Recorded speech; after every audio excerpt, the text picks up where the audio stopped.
So I'm getting this result whenever I scan my Peugeot 607 V6, but it is not showing check engine light and it's not disturbing the car's movement. What should be the cause? But I'm suspecting that the silencer is blocked with broken catalyst. The engine ECU scan report are as follows: permanent fault, front pre-catalyzer aging; permanent fault, rear pre-catalyzer aging; permanent fault, variable timing electrovalve, front row of cylinders open circuit; intermittent fault, variable timing electrovalve, front row of cylinders, intermittent fault, variable timing electrovalve, rear row of cylinders open circuit. Okay, need some air. Now, okay, you said that you're not having any, even though the check engine light is not on, but whenever I scan the vehicle, you'll find these faults in the engine ECU. Okay, okay, let's start with the first two permanent faults. That's the catalytic converter. Yes, you could get that permanent fault, faulty catalytic converter, if truly those catalytic converters are faulty. And the catalytic converter that are showing here are the two, and you said it's Peugeot 607 V6, and I think before now you said is phase 1, that's Z8, 1999 to 2003 production. So meaning it has 4 catalytic converters. This is V6. The first two directly under the engine exhaust manifold, and the other two directly somewhere under the gear lever box or close to it. The gear lever assembly, the box under, so somewhere there. So the ones that this the engine ECU, the two that the engine ECU is reporting are those ones attached on the engine. So yes, if they are bad, you will get this kind of fault. However, if a misfire can also cause or trigger the catalytic converter fault, but in your case, from your scan report, you didn't share anything about misfire or any issue with the engine. So in that case, yes, I would say it's likely your catalytic converters are faulty. Of course, the best way of dealing with it is to have them replaced. Is to have them replaced, and replacing them is like, I don't think you'll get a new one anyway. So you'll have to buy a used one. You have to buy a used one.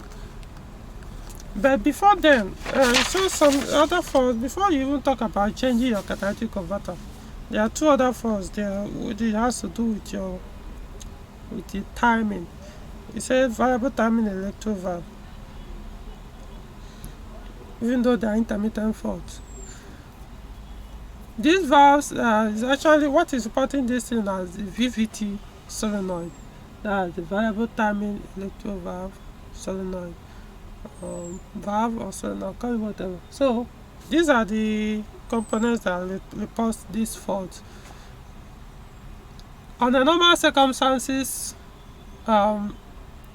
when something is wrong on those VTC, now the solenoid is called monitors VTC, variable timing camshaft sprocket.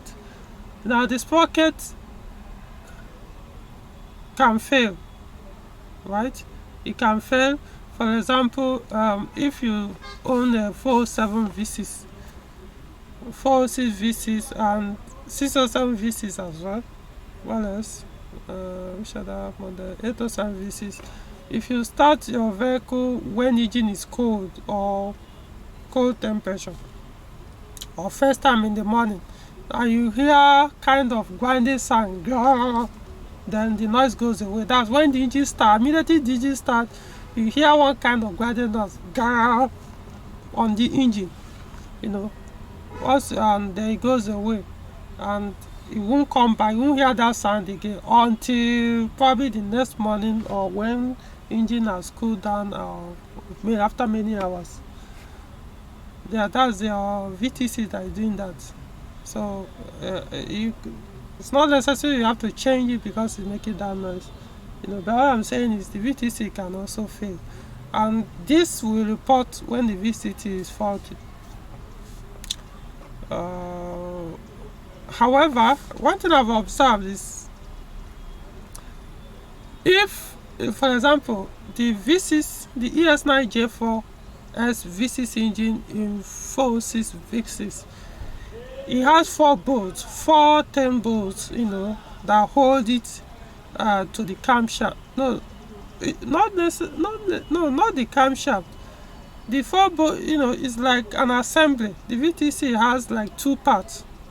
It's made up of 2 parts: the sprocket and the VTC attached to the sprocket. So there are 4 bolts that hold it, and you can lose the 4 bolts, tight it back and all that.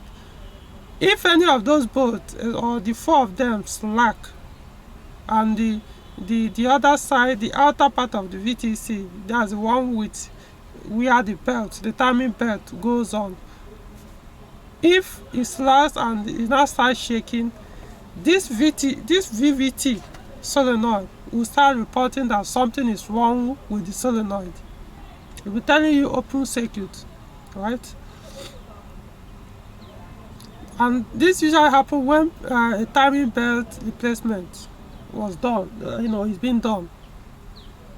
It will start, depending on how bad it is. You will start immediately. Once you start the vehicle, after changing your timing belt, you may start telling you immediately, your VTC, your solenoid is bad. Or you could start days or weeks later. That's necessary if you tight it and you didn't tight it very well. Of course, it will take some time to slack. Another thing is, Peugeot said, do not tight it at the end or extreme of those holes. If you understand that engine, it kind of has a small gap where you can actually adjust it, but the bolt must not touch each of the end. So if you leave it and tighten it on each of the end, what I've observed, once in a while you will get that sound. It's as if the thing, when it vibrates, the VVT solenoid will get, or will feel it and report that something is wrong. So that could also be the cause of this fault. However, it can also be this variable timing electrovalve open circuit fault could also mean that your timing is a little bit off. Of course, once that thing is slack, if those bolts holding it slacks, of course your timing will go off. So either way, anything that happens to that sprocket, that VTC, is going to affect your timing. So you can't really say, whenever you see that fault, it means your timing is off. That's where I'm coming from. It's possible that it's actually that the VTC is faulty, or it's possible that one good thing about the VTC is when it's faulty, it shows itself up. It becomes, so the noise will not stay permanent. That when you crank the engine, it will just be making one horrible noise for a very long time. You may eventually go away, but not like that first one that will do a grinding sound, then goes away. This one will stay long for a while. Just like if you own an EW12 engine, you will know what I'm talking about. Most EW12, sometimes they sound like diesel engine. In fact, it's more like it's as if it's a standard thing on EW12 J4 engine. So that's what I'm talking about. We'll just be making that noise. Why? Then if the VVT solenoid is bad, it can also make that same noise, but a different kind of sound. And then as soon as you scan it, you will just be telling you permanent fault, that particular one is bad. You tell you permanent fault, variable electrovalve, variable timing electrovalve, open circuit, blah blah blah. And if we touch that place, in fact, the sound will stay constant. That is not like it won't sound like grinding or or friction. You just be like a knocking sound, something like that. It means the solenoid is gone. So you have to deal with it. And if you put a scanner, especially with PP2000 professional scan, to show you that. So, or if it's just like I said, it's neither here or there. Personally, sometimes if the VVT solenoid is not showing me or is not making any sound, personally I will just I will open the timing cover. If possible, strip the entire timing cover to find out the state of the timing, to be sure that the timing, the camshafts and the crankshaft sprockets or pulleys are well aligned or synchronized. So I have to find out first before I start changing.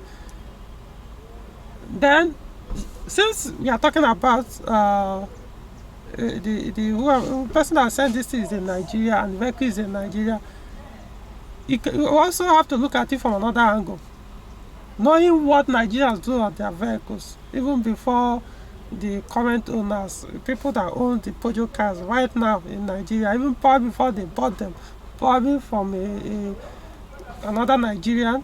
They bought it from a Nigerian and using it in Nigeria.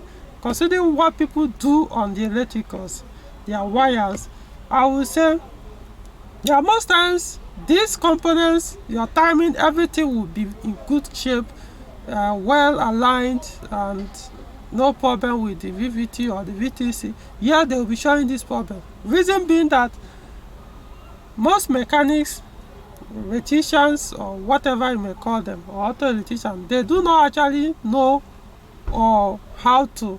They don't know, number one, the number of Peugeot cylinder, how to number, or the Peugeot engine cylinder numbering. They don't know or understand that. And then when, first of all, they want to change the spark plug, and after changing, especially the V6, this, what I'm talking about, all this I'm talking about is specifically for V6 engines. I'm talking about ES9J4S and ES9A Peugeot engines. Now, when after changing the spark plugs and they are putting them back, they misplace, or they start to connect the ignition coil. Yes, they start to connect the coils wrongly. They will take coil number 1 socket and connect it to coil number 2. They start to interchange the socket on the coils. Then another thing is the coil 3. This is where they usually make that mistake. The coil cylinder number 3, most times they will take the VVT socket on cylinder bank 1, the engine cylinder bank 1. They will take the VVT socket there and plug it on coil 3, and take the coil 3 socket and plug it on the VVT on that cylinder bank. But let me put it in a very simple way. There was this guy that, in fact, it happened to 2 people I know, but the recent one that just happened not long ago, this guy changed his engine because the engine for weeks, in fact close to like 3 months, was having constant misfire. As in, of course, I didn't know him until he has spent fortune. He was having constant misfire on this V6 Peugeot car.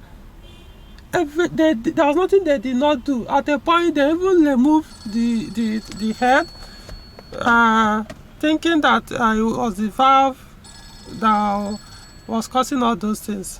So they removed the valves, they removed the top, cylinder head, went and grounded the top, checked the valves, everything, put them back, the misfire continued. Change the gasket, there was nothing this guy did not do. At a point they were like, okay, it's probably the engine. They even put another ECU, complete ECU kit with the BSI unit. Misfire refused to go away. They went ahead and changed the engine. The misfire continued until somebody now said, hey, I know so and so person, called Lion King, contact him, take your vehicle to him. You know, he bought the vehicle. To cut the story short, he bought the vehicle. All I did was, I did my thorough diagnosis and find that someone stupidly, I will use that word, even if people feel offended, someone stupidly interchanged, like I said, interchanged and used the socket meant for cylinder number 3 on that engine, connected it to the VVT solenoid, and used the VVT solenoid socket and connected it on cylinder 3 coil. So even after removing the cylinder head, they kept making the same mistake, putting this one that is not supposed to be here, put this one. So that cylinder 3 refused to work. It refused to work. Even the other one that was connected to the VVT solenoid was now also affecting the engine ECU, because the engine ECU, the one that the coil, the connections, they are different. The power that is supposed to go to this thing is connected differently from the coil and all that. So it started messing up the running of the engine. It wasn't only about the cylinder that was not connected properly. Even the other cylinder, every other thing, the engine couldn't run very well. In fact, I could remember when they drove the car to my house, it was as if the engine was running on only one cylinder. So it's possible that people have made such a mess, and it could report, because if you scan it, it will tell you VVT. But so it's likely it could also, what I'm getting at, it could also be a wiring issue. Maybe the socket is bad, and or one of the wires have cut off and it's not properly connected. So you don't rule out the wiring work. As far as Nigerian, so as long as a Nigerian used Peugeot car is concerned, before you run diagnosis, start from the wire first. I'm not saying you tore the entire wire, but look at the wire to know if it has been tampered or abused. If that wire has been messed up, see, you are wasting your time. You have to reverse that wire. The wires have to come back to the factory state before you even talk about running the diagnosis. Before you even talk about scanning to see other. So you start from the wire.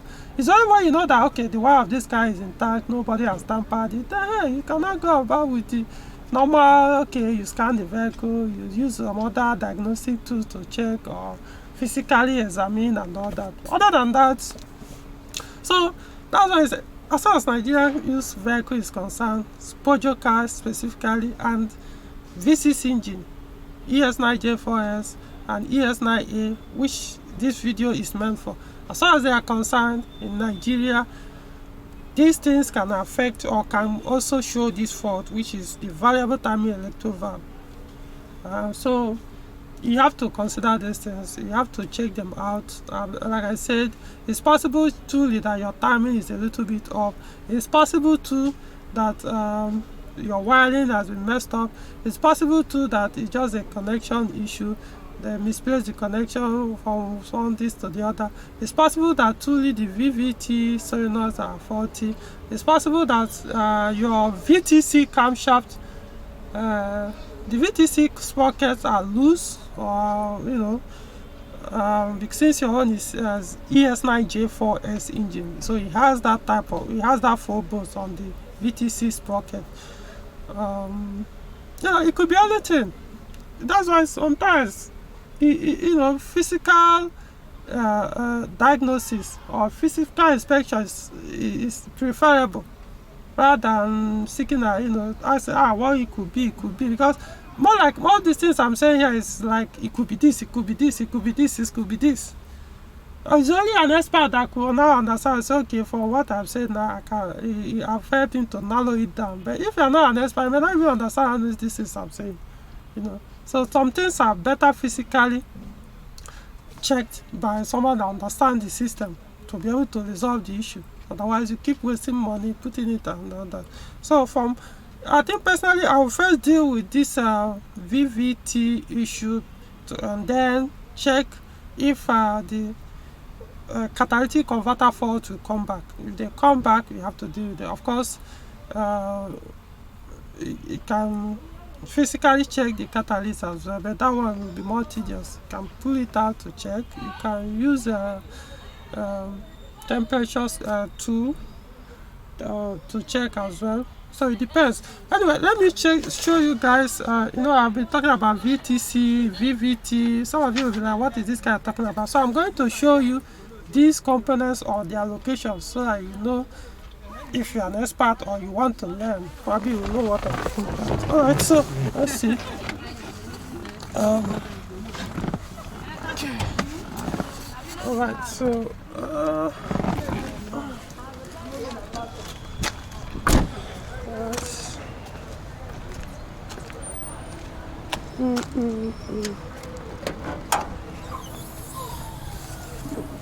okay. So if you own this is ES9J4X. Okay. So now here is a timing chamber. Right. Okay. So this is the VVT. I don't know if you can see very well. This is the VVT, variable electrovalve or solenoid. This is it. The bank 1 is here. When you open this thing, you see it here. This is the one for bank 2. This is one for bank 1. So that's what was showing intermittent fault. So these are the socket. This is the socket, and the other socket is somewhere under here. So of course, he showed the two of them for the front row. If you read that, you see where it said front row open circuit. This is for the front row. This is for the rear row. Okay. The second part of something I want to talk about is the VTC. Now, when you look at here, let me focus this camera. Now, when you look here, you see that this is the timing cover, the timing chamber cover. So you will find out that this place is not the same shape with this. Okay. They are not in the same shape. This one is a little bit. Let me show you very well. You can see this one has some space here. Pull that here. So this is where the VTC is. The same thing here. So this is VTC bank 1. This is VTC bank 2. Variable timing capture sprocket. This is it. So then, for example, if this one, those 4 bolts there is loose, this solenoid will start reporting. It's telling you open circuit. What's the code? I think it usually used to be like P1337 was thereabout. I forgot it. It will start telling you that something is wrong with this. This is what reports it. Likewise, if the timing is a little bit off too, this will also report. And then if you tighten those bolts at the end of those holes where you're supposed to guide them, this will also report that something is wrong with the VTC, which is also suggesting that you need to address it, otherwise it will affect your timing belt or damage your engine. So all this is I'm talking about is between the VTC, the VVT. Likewise for the bank 2, VTC, VVT. No, VVT, VTC, bank 1. So I hope all this makes sense. But that's for the technically minded ones. Not everybody is meant to understand all these things. We all have our own area of specialization. So, I hope it makes sense. I wish I have more time because this video is already taking almost 24 minutes. So yeah, you have more questions, you can send it and I'll make a time to do a video and explain it very well. So talk to you guys some other time.